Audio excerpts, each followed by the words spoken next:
Jon Adams. I'm looking outside and it's kind of an overcast, dreary day, but I hear that Village Green has opened today. So for all you golfers that want to get out, today is the day. You can get out and start golfing. I can't wait. Unfortunately, when the snow ends, I have to get out and we have to clean some windows so that I can afford to go golfing. So first off, I would like to apologize to everybody who tuned in to listen to me pontificate about the Minnesota Vikings draft and who they should select and should we keep Kirk Cousins. The reason that we won't be having that show is I've been trying to get the people, if you're live stream, you can see it, the young ladies and the coordinator that I'm going to talk about. One of the things that I've been talking about over the past couple months is we need to focus on our young people. We need to recognize all the great things they do in the community. And so part of that is finding where these people are and getting them on the show so you can hear their stories and you can listen to how they're moving the needle forward and how they've found success in Fargo. So today I have Sunet, and I'm not going to say her last name because I will butcher it, but she is the coordinator of Student Affairs, and I'll let her say her title. Welcome, Sunet. You're over at Concordia. Yes, hi. Thank you for this invitation. We're really excited to be here. I'm excited to have you guys. So I got to tell you, my wife is a Cobber graduate, and I told her all the time that Concordia is a utopian society that exists in the middle of Fargo. And when she went to school, I took one class at Concordia, and I didn't see a whole lot of people that looked like me over there. And I was over there, I was in Moorhead last week, and boy, has it changed. You know, it has changed, and just the tenor of what's happening over there, it's absolutely amazing. So we have a mutual friend, Sunet and I do, and I was talking to her about it, and her son is an academic award winner. We're going to get to the ladies in a second. But these ladies are academic scholarship winners at Concordia College, and I thought, you know, this is what people need to hear. These are the people that our community needs to see because they are our future. And the fact that they're here speaks volumes about what Concordia is doing, what Sunet is doing. So to my right is Jasmine, right? Correct? Correct. Okay, I'm gonna have you right close to the microphone. And to my left is Alisha. Hi. So welcome, ladies. So we're gonna dive in a few minutes after I get done saying what I gotta say, but welcome to the Talk of the Town with Jon Adams. Congratulations on your successes. Alisha, you are a junior? Yes, I'm a junior. And Jasmine? Yes, I'm a junior. You're a junior also. So they're juniors, so you guys have one more year. I'm excited for you guys because this is the thing that we talk about. You know, I was talking to you guys earlier about the TikTok generation, the fact that, you know, for an old guy who's 58, I look at social media and I think to myself, oh Lord, what is going on here? I mean, it is just amazing. And it's funny because Jasmine, you got in all your headshots and your selfies right in the studio, right? Yes. But you know what? That's what you guys do. I can remember as a young man listening to Prince on the radio and singing along to Let's Go Crazy, and my dad looking at me and telling me, you need to knock that foolishness out. So I think in that vein, I am turning into my father, and I'm not going to say knock that foolishness out. That's what you guys do. So you know what? That's your generations. Congratulations, you guys are the social media generation. But I'm excited for you guys. I'm excited for you guys to be here. So with that, Sunet, you want to tell us a little bit about your history, where you're from, and how you ended up in Fargo-Moorhead at Concordia? Sure, absolutely. My name is Sunet Rubalcava, and I was raised in Southern California, Santana, California specifically. And after completing my bachelor's at the University of California, Riverside, then I moved to the state of Utah to just complete my master's. Once I completed my master's, I decided to start a missionary trip through my church, The Light of the World, and they sent me actually to the Fargo-Moorhead area. So this is how I started living here, and this is how I moved to the Fargo-Moorhead area. And I started working as an admission counselor and admission rep in the Office of Admissions at Concordia College.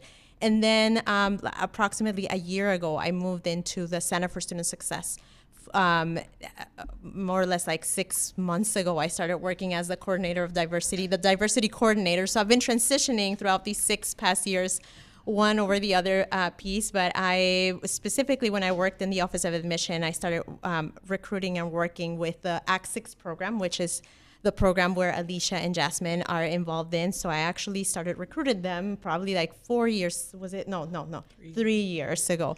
This is how, I guess, how the story started. Concordia has been working with, or in partnership with, Act 6 for, I want to say 5 years now, because we are recruiting cadre number 5 now.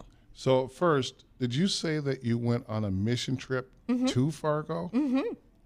So when you're on a mission trip to Fargo, what does that encompass? Well, that encompass, we started working a lot with people who in shelters and people who suffer with addictions and that. So I got to tell you that when you said mission trip, I thought about my sons. They went to trips to Guatemala and they helped build houses. So people can't see. She's tiny. And so I thought, well, is she out there building houses and carrying bricks and stuff like that? But there's more than one type of mission.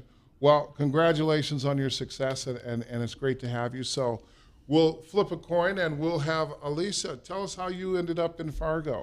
Well, originally I'm from Philadelphia. I grew up in Philadelphia, and I moved to Minneapolis in 2016. And I heard of the Act 6 scholarship, like, I was in my AVID class, like the Achievement via Individual Determination. And so, like, they helped me with, like, college readiness and college prepping and stuff like that. And one of the coordinators, I think Miriam, she was, like, the head in the Twin Cities of, like, Act 6.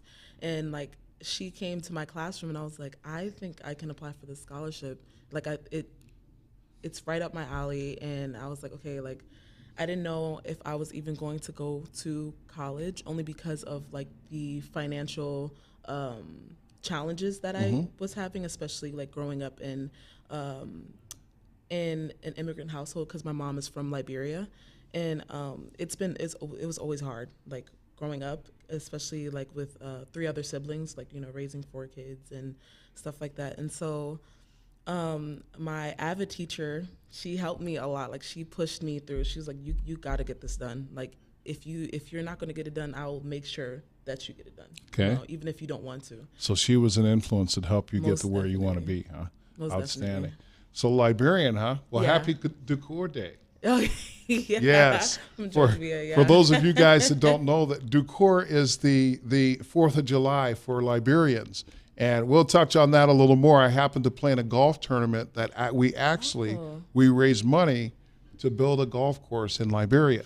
And so I have friends in the Twin Cities that are Liberian, and I go to this thing every year. I didn't do too well this past year. I started off in 2nd place. At the 2nd day, I was in 12th place. So that happens, but congratulations. And now, Jasmine, you want to tell us where you're from and how you ended up at Concordia? Yeah, so I, like you said, I'm from Minneapolis, the Minneapolis area as well. How I ended up in Moorhead was through, of course, the Act 6 program. Same thing as Alisha. Prior to coming here, I wasn't exactly sure what my college plans were. So what school did you go to? I went to Robbinsdale Cooper High School. That's not Minneapolis.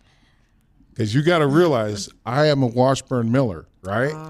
Yes. Okay. So Robbinsdale is a suburb, right? Okay. Okay. Well, let's tell the truth now. Okay. Anyway, so you got the scholarship, and Yes. but you weren't sure. So who helped you? Who do you remember helping you the most get to where you want to be? So I'd say my biggest motivation was the environment I was in.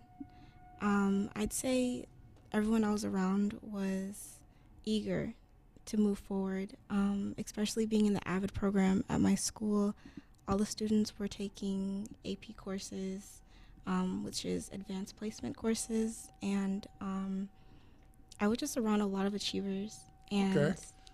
So you're around all these people wanting to do big things, and you're like, I want to be a part of that. We're going to continue with Jasmine after the break. If you want to call in, the phone number is 701-293-9000, or you can email us at studio@WDAY Radio Now. We will see you on the other end of the break. You're with Talk of the Town with Jon Adams. Through the storm, whatever weather, cold or warm, letting you know that you're not alone. Hey, it's Bonnie Mastati from Bonnie and Friends. Join us weekday mornings beginning at 5. Coming up on our next show, big event coming up this weekend at the Red River Valley Fairgrounds, Junkin Market Days. 100 small business owners selling clothing, accessories, pet items, home decor, so much more. We're going to get all the details from Carrie Bamsey on it. And big game James McCarty, it is draft night. Come join us at Sweet Shots. All this and more on the next Bonnie and Friends beginning at 5 a.m. Join us. We now call to order the meeting of extraordinary heroes. Thunderfoot, here. Mega Maiden, Let's go. Wheat Farmer. Yeah, what am I doing here? You defeated Evil Dawn and saved your crop quality. Well, yeah, I used Sphere X fungicide on my wheat and barley. Keep your secrets, man. No secret, just best-in-class Dawn reduction. So modest. A mighty hero indeed. Be a hero with Sphere X fungicide from BASF. Always read and follow label directions. As planting season begins across the country, the American Seed Trade Association reminds farmers to follow the basic steps for seed treatment stewardship. Follow directions on seed container labeling. Eliminate weeds in the field prior to planting. Minimize dust by using advanced seed flow lubricants. Be aware of honeybees and hives located near the field. Ensure that any spilled seeds are removed or covered by soil to protect wildlife and the environment. And remove all treated seed left in equipment. For more information, visit seed-treatment-guide.com or contact your seed dealer. Spring is finally upon us, and many of us are thinking spring cleaning. This is the perfect time to consider your jewelry as well. Hi, Aaron Wimmer from Wimmer's Diamonds.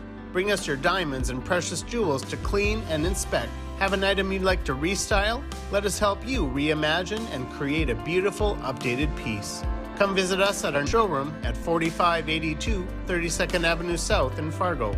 Reimagine, restyle, only at Wimmer's Diamonds.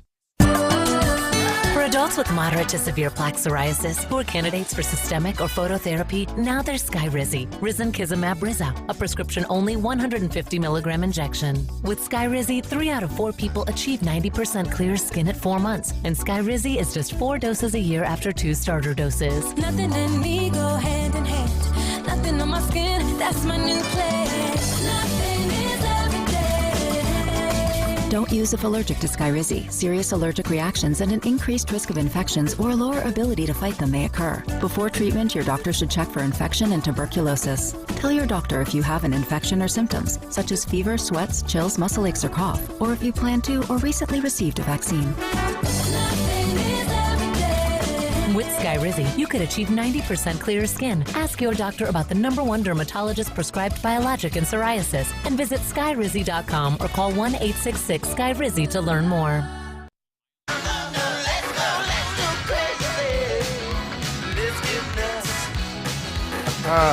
Jacob comes through again. Outstanding. So I don't happen to have in the studio. I have in the studio Miss Sunet and Jasmine and Alisha, the lady scholars of Concordia. So before I continue, I have to give a special shout out to 2 people who are my faithful listeners. That would be Ellie and my mother-in-law, Mrs. Brantner. Hey guys, I hope you're doing well and thank you for listening to the show. So to continue on, we had ended with Jasmine was telling us about how she ended up in the academic program, and you said it was because of the people you were around.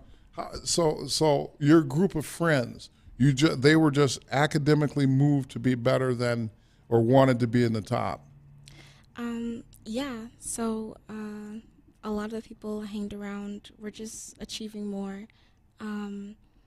Again, like credit to the AVID program. I had started it in middle school, and so that was 3 years of the AVID program and then additional 4 years, and it's meant to prepare you for college. So it's pretty interesting.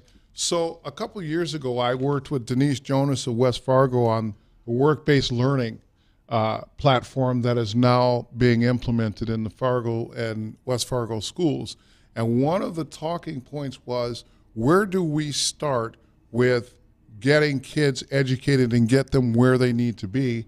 And I just heard something interesting. It started in grade school. So it's these programs, when we talk about teaching, we talk about diversity, equity, inclusion, we talk about work-based learning, it starts early. And I was a proponent that said that we need to have these programs in elementary school, because by the time our students get to high school, that's almost too late. And so we need to have involvement at the grade school level. This is a product of, we ask, well, do these programs work?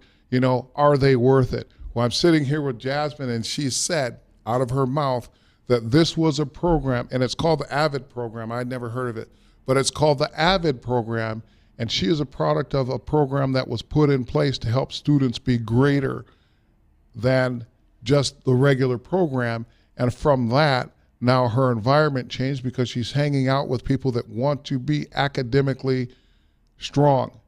And so from there, she ends up winning a scholarship. So that's outstanding. I'm sorry I interrupted you, but go ahead. No, you're good. Besides that, I also come from a background of hard workers. Okay. I am a first-generation college student, and my father is a Liberian refugee, just as Alisha said. And I also come from a single-parent household. My dad is Liberian, and my mom is African-American. So I kind of have like a multicultural background going on there. But my mom did pass when I was younger, so a lot of the responsibility fell on my dad. And seeing him work every day, seeing how far he's come, and how much he's trying each day, it's really motivated me to. Okay. So I have to ask you, because I've always wondered this. So you were born in America, right? Your dad is Liberian. What is that like? Because culturally, you're more indoctrinated into being American. Not to say not that you're not Liberian, of course. I have friends that are African and from Sierra Leone, from Nigeria and Liberia, and I always wonder, what is the dichotomy? Like, I had a friend who passed away. His name was Winnin Tao, and we used to talk about, he would always want me to have goat stew. And I could tell you there was way too much pepper in it, but I did love the sea bass. And at the same time, I said, Tao, so do your kids like this? And he goes, oh, my kids don't eat this, Adams. They want the McDonald's and they want the Hardee's. So I suppose that's something that, how does that go in your household and, growing up with your father? Yeah, so growing up with my dad, I think he did a good job of exposing me to Liberian culture. Like, as you said, like coming to America, a lot of it can be diluted. But he would cook foods for me. We have some family out here, so we'd make sure to stay a little close-knit. I have been to Liberia once when I was younger, so he did want me to go meet that other half of the family. And, yeah, every now and then just connecting through family events. Right. And it's funny because sometimes when I go home, not home, my home is Fargo. When I go back to Minneapolis, sometimes I have to go to the Mall of America just to be surrounded by people. And, my wife could care less about ever being in a group of people, but that familiarity that you talk about, when you talk about being with your friends, that's one of the things about Fargo, is that when I came up here, I can tell you that there were two brothers that were on the football team, and I was one of them. And there weren't a lot of people that looked like me in the community. And now I got here in 85. I don't know how many years that is. It's a long time. Somebody else can do the math, I'm a C student in math.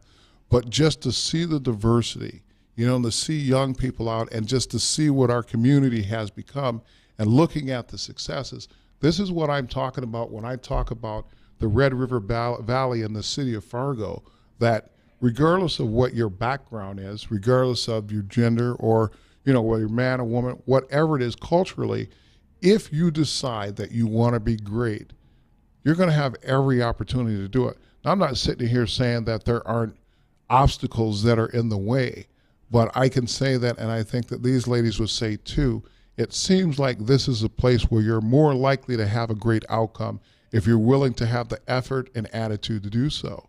So Alisha, we'll finish up with your background, and then we're going to talk to Sunet about the academic side of the program and the scholarship programs.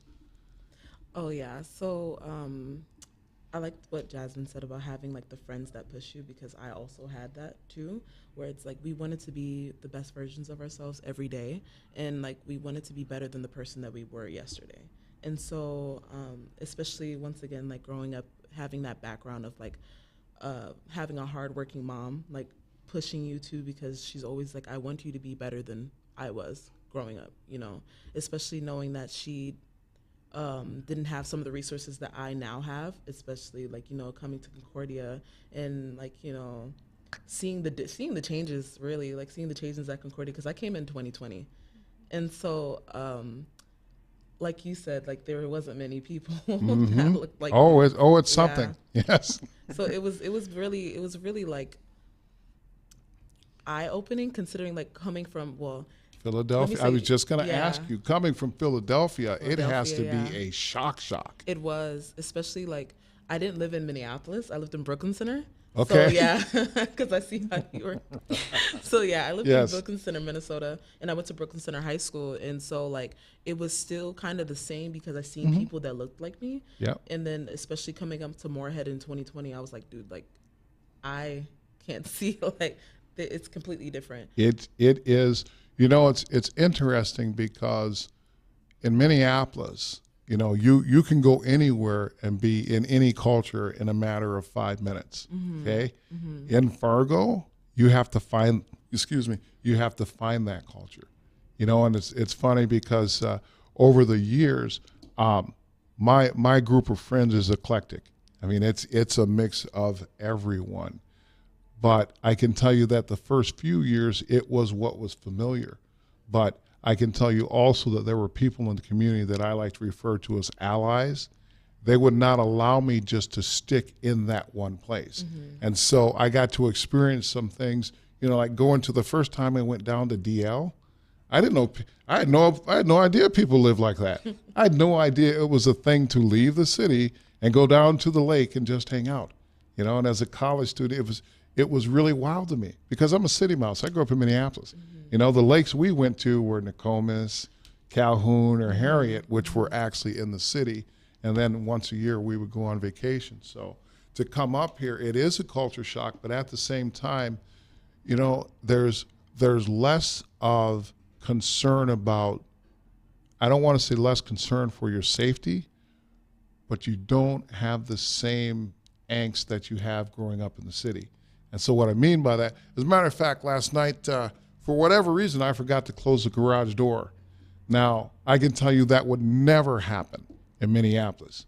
Before you go to bed, you make sure everything is locked up tight and you check it twice.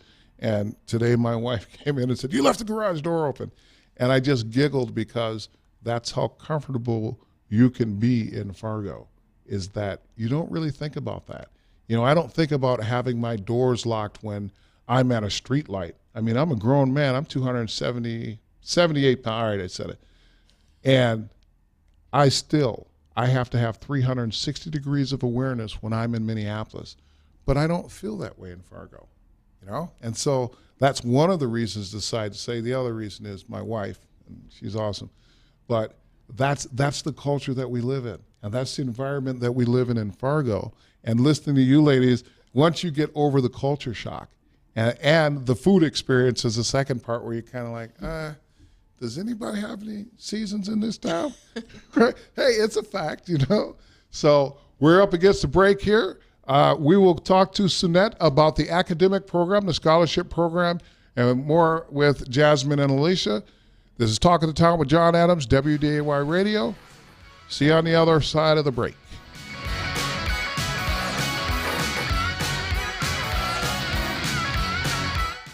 We'll have a few light scattered showers this afternoon with breezy conditions. We'll have a high in the low 50s with a south-southeast wind increasing to 15 to 25. A few scattered clouds tonight with lows in the 30s, light winds out of the southwest. Then winds turn to the east, about 5 to 15 for Thursday. Mainly cloudy, highs in the upper 50s with more light showers coming into the forecast by Thursday afternoon, lasting into Thursday night. From the WDAY Skywatch Weather Center, I'm Chief Meteorologist Dean Wysocki. Oh, can you imagine a stress-free Sunday with family, friends, fun, and food? You can have it when you make Barron's your new Sunday brunch headquarters. Experience a brunch like nowhere else. Your kids will love the customizable waffle bar, fresh scrambled eggs, thick cut bacon, and much more. Plus, while Mama sips on a mimosa, you can wear out the kids in the arcade at Kingpin's. For a stress-free Sunday, mention My Brunch Headquarters and receive 20% off brunch at Barron's. Make your Sunday stress-free, filled with great food, no cleanup, and most importantly, where family, friends, fun, and food come together for brunch at Barron's. Go to brunchatbarons.com. Again, brunch at BARONS.com. And don't forget to mention My Brunch Headquarters for 20% off and experience your stress-free Sunday at brunchatbarons.com. Brunch at Barron's, located inside Kingpin's off I-29 and 52nd Avenue South in Fargo. Hi, it's Lon from Irie Insurance. Soon we'll swap snow for summertime. Boat rides and water skiing, camping in the RV, swimming in the backyard pool, or even a few rounds of golf. Unfortunately, these activities come with increased risks and sadly, accidents happen. Having the proper insurance can protect you from theft, damage, liability, and more. Experience the Irie difference. Let Irie Insurance take care of your summer risks. To find a location near you, visit us at IrieInsurance.com. What do eyewear and weather have in common? Join us for the Aspire Optical Eye on the Sky weekly weather forecast to find out. Each Tuesday morning, Dean Wysocki, Justin Storm, and myself, Ashley Freeborn, owner of Aspire Optical, will bring you the 7-day forecast. You never know where we'll be or how it will be presented, but we promise to bring you the most accurate forecast this side of the Red River. And learn how you can save big on eyewear from Aspire Optical. Watch the Aspire Optical Eye on the Sky weekly weather forecast on our Facebook, YouTube, and Twitter pages. Trust us, this is weather and eyewear like you've never seen. It's all about the NFL Draft, Day 1 on Busch Light Draft Night at Sweet Shots in Fargo. Primetime Sports will be live with Big Game James, Kyle, and Jace at Sweet Shots for Busch Light Draft Night, 6:30 to 10 p.m. Thursday, April 27th for the first round of the NFL Draft. Join the crew with Busch Light Drafts on special at Sweet Shots all night long. Enjoy delicious food and see who the Vikings pick and what area players have a chance to get drafted this year. That's Busch Light Draft Night with Primetime Sports live in the Sweet Shots Lounge this Thursday. Another Republican announcing a run for the White House. Arkansas Governor Asa Hutchinson at a rally kicking off his 2024 campaign. Today, I am announcing that I am a candidate for President of the United States. Hutchinson will be up against former President Trump for the GOP nomination. Trump is also facing several investigations and civil suits, including a defamation and battery trial underway in New York City. Author E. Jean Carroll accusing Trump of sexually assaulting her in the 1990s, allegations he denies.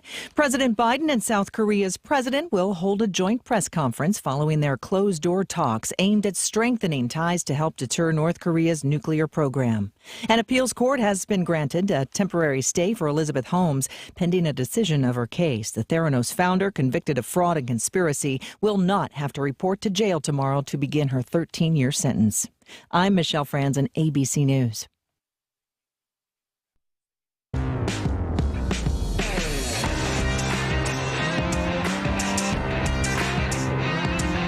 Hello, Fargo. Welcome back to Talk of the Town with Jon Adams. I'm here with Jasmine, Alisha, and Sunet. So Sunet is the student coordinator over at Concordia. You want to talk a little bit about the academic awards that these young ladies won and your role at Concordia and how that played in getting him up there, getting them up here, as well as the recruiting process? Yeah, absolutely. Just as for context information, the Act 6 Scholarship Program is a nationwide program. It was developed by a high school teacher from, I believe it was Tacoma, Washington, and Tim Herron. And he noticed that he was sending off amazing scholars to these private institutions. And a year later, or maybe 2 years later, those students were coming back, dropping out of college. And so we know, obviously, that higher education was not created specifically for people of color, low income, or other different diversities or identities.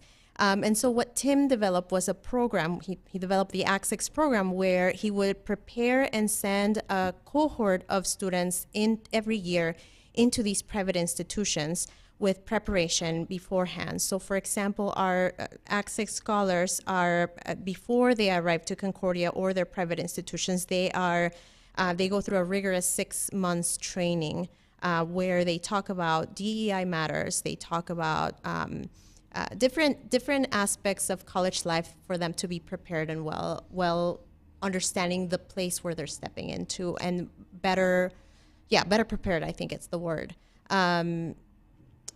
Concordia has been doing ACT-6 for almost 5 years, so the recruitment process is very rigorous, actually. It has 3 different phases, and the first phase, first of all, the application is quite hefty. The process starts in this case, Minneapolis, with a group of a committee that selects the top applicants. And then we select, out of probably 100 applicants, we select maybe 25 or so that will be coming to the institution and having a 2-day event where they are kind of assessed in different components. And basically out of the 25, we select anywhere between 7 to 10 students for this scholarship. So it's a very rigorous selection process.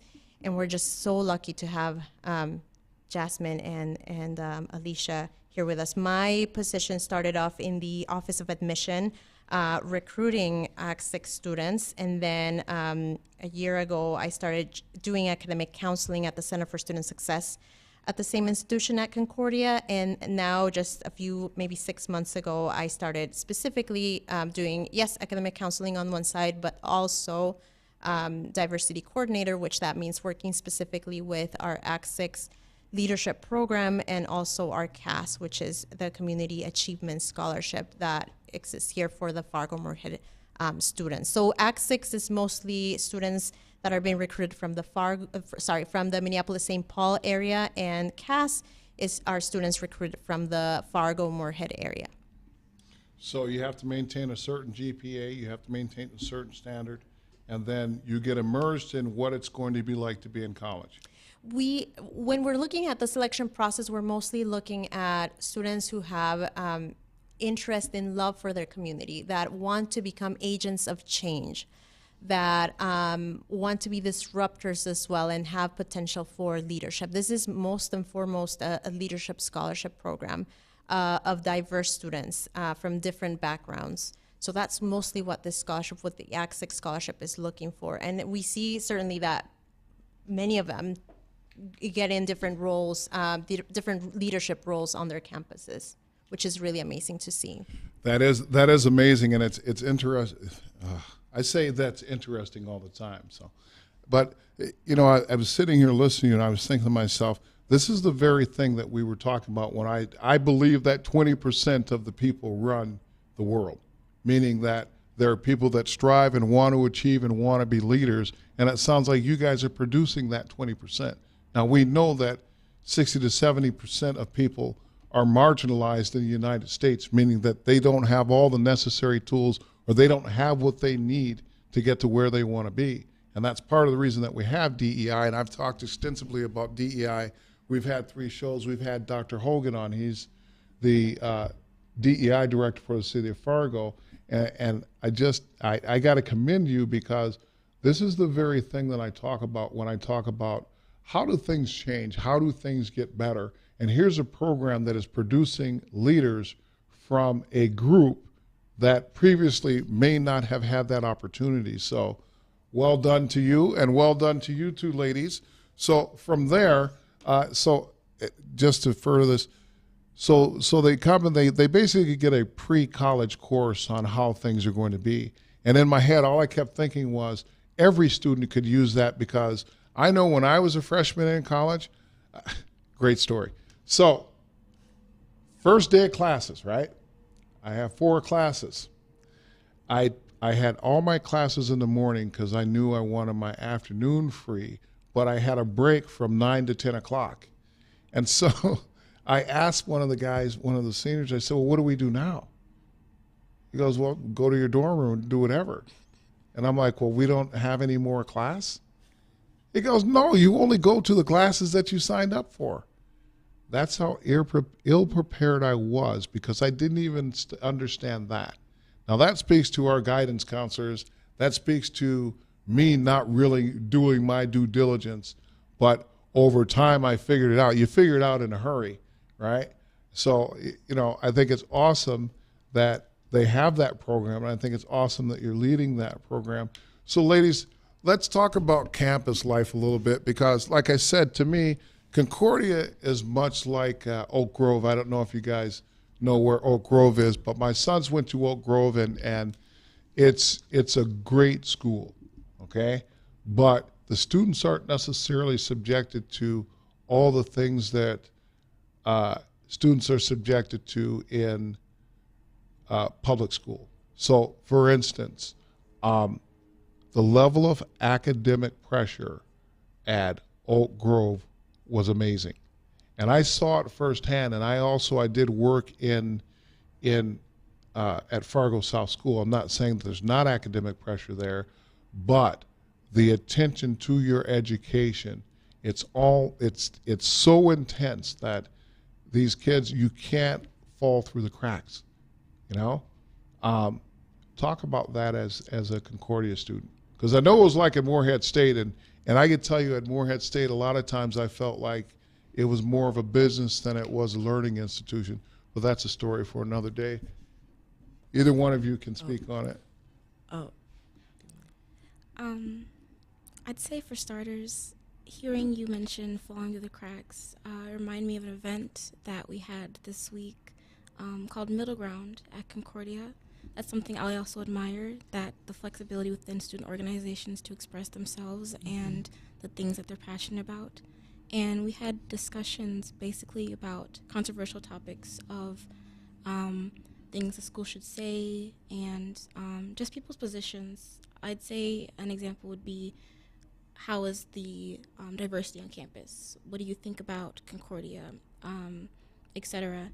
And one thing that came up was someone said that Concordia, there are individuals that fall through the cracks at Concordia, but because they are cracks, it wouldn't be as large as a number. But being at Concordia, being a smaller part of the population there, those cracks are pretty big for people of color, if that makes sense. Yes. So, as a student at Concordia, to answer your question, I'd say that there are some cracks, but Concordia does a good job of compensating in ways, trying their best to make us feel heard, and also giving us the opportunity to express ourselves. Now, I do have some critiques in the way that they decide to do that. We can get into that later, but generally I am pretty thankful. Another example would be, recently I was able to start a student org on campus. Okay. Focused around emotional intelligence and introspection for students of color. And I was able to get approved by the school, and eventually they would be supporting me and moving forward with having meetings and just my visions. See, it's not funny, it's not interesting. It is what it is, but this is exactly what I'm talking about, is that as a student, you were talking about the widening cracks for you guys, and here, instead of just allowing those cracks to exist, you're telling me that at Concordia, they're making a concerted effort to at least shrink those cracks, because, we can't save everybody, but this is the very thing that I talk about in the community in the same way, is that, here, you've got to work hard not to be successful. I think in this community, I don't care who you are or culturally, but if your effort and attitude is right and you're using it the right way and you're respectful, it's hard not to be successful. But you've got to be open to seeing it, and you've got to be open to saying it, right? So we're up against a break. When we come back, it'll be our final section. We'll wrap it up. This is Talk of the Town with Jon Adams. If you want to call in, it's 701-293-9000, or you can email us at studio@WDAYradionow.com.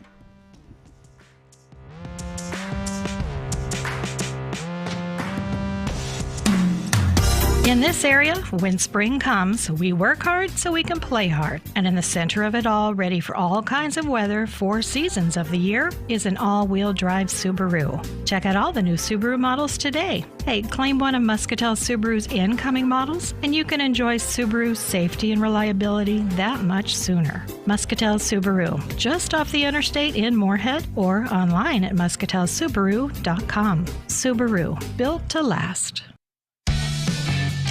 Oh, can you imagine a stress-free Sunday with family, friends, fun, and food? You can have it when you make Barron's your new Sunday brunch headquarters. Experience a brunch like nowhere else. Your kids will love the customizable waffle bar, fresh scrambled eggs, thick-cut bacon, and much more. Plus, while Mama sips on a mimosa, you can wear out the kids in the arcade at Kingpin's. For a stress-free Sunday, mention My Brunch Headquarters and receive 20% off brunch at Barron's. Make your Sunday stress-free, filled with great food, no cleanup, and most importantly, where family, friends, fun, and food come together for brunch at Barron's. Go to brunchatbarons.com. Again, brunch at BARONS.com.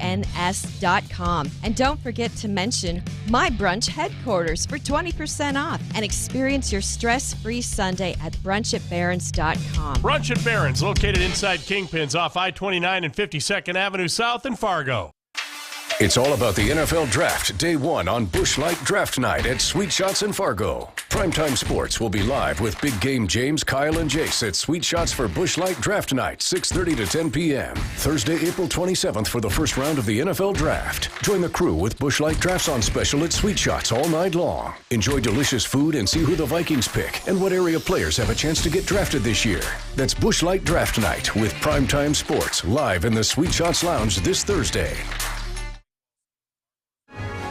Mixed action in the markets. This is the American Ag Network of Jesse Allen with this market update. Talking now with Arlen Suderman of StoneX. Arlen, as we look at the grain and oilseed trade, I'll call it a slightly friendlier tone on Wednesday's market, albeit a few storylines to watch. You know, we're getting some rains in the southern plains that we haven't seen these type of rain amounts in quite some time. So I wonder, that's maybe a little perception on this wheat market possibly, while quarter beans are mixed. What's your thoughts here in this grain trade on Wednesday?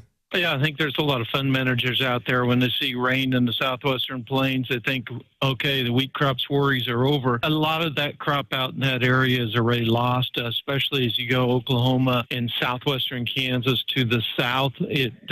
As you go further north and east of that, the rains will be beneficial. But even in the southwestern plains, it's less about trying to save the wheat crop and more about providing some very valuable moisture for increasing planting of spring crops. I think we'll see an increase in grain sorghum planting across the dry western plains this year, perhaps some increased soybeans and maybe a little bit of extra corn as well, depending on whether this continues. Right now, rainfall totals in some portions of the southwestern plains have topped 2 inches in some localities, easily the best rain that we've seen since July in many areas, and the forecast models continue to pump moisture in there into even the week 2 forecast, expecting some additional good rains, with the weather models putting nearly 100% odds of getting at least another inch of rain in that dry area here over the next 10 days. In some areas, quite a bit more than that if the forecasts verify. That's pressuring the wheat market this morning on expectations we're going to see some improved production. Again, that's Arlen Suderman of StoneX. Right now we see corn is 2 to 4 lower, beans 2 to 4 higher, and the wheat markets are moderately lower. This is the American Ag Network. I'm Jesse Allen reporting.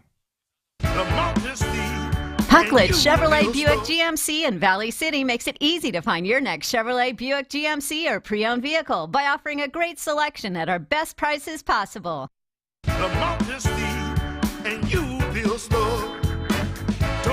Hey, Jacob, did that say Pucklet's GMC in Bismarck? Am I broadcasting to Bismarck too?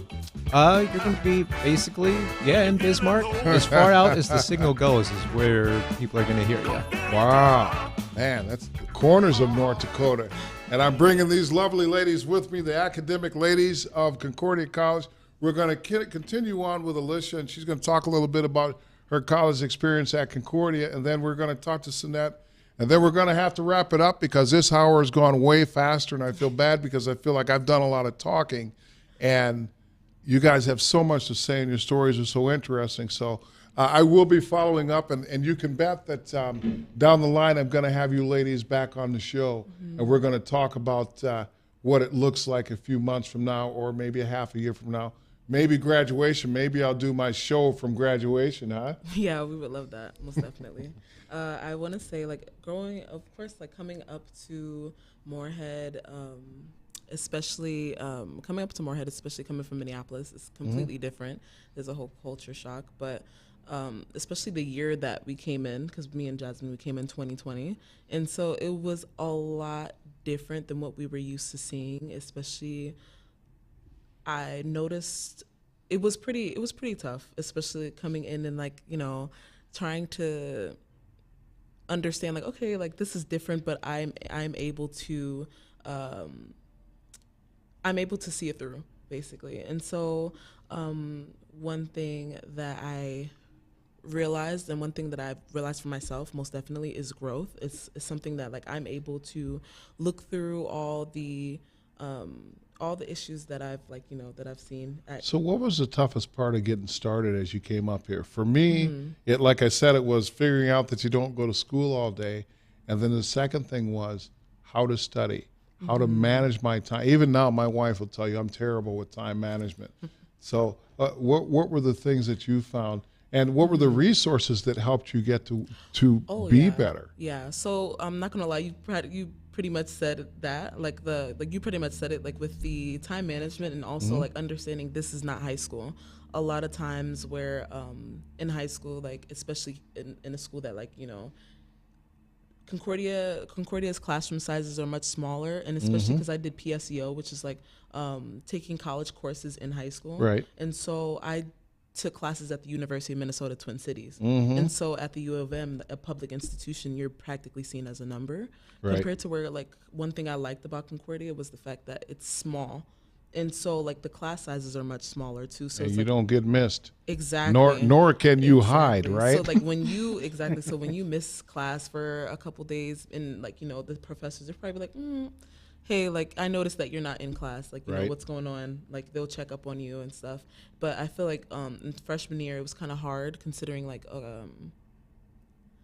there weren't that many people that, of course, that looked like me. And so, like, in certain cases, it felt so like, who do you go talk to?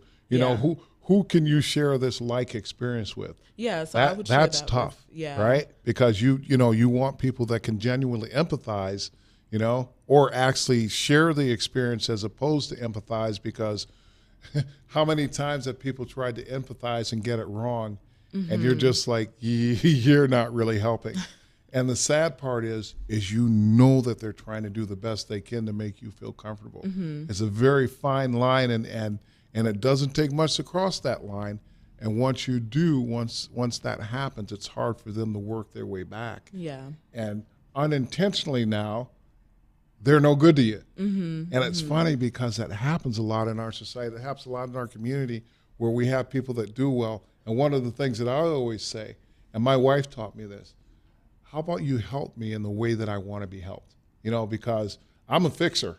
She come home from work and she's had a bad day. The first thing I want to do is, hey, well, let's go do this. Well, here, maybe you should do that. You know, and the funny thing is that she just wanted me to listen. And we've been married for 30 years. That's probably the single biggest thing that I've learned, is that a lot of times it's about listening.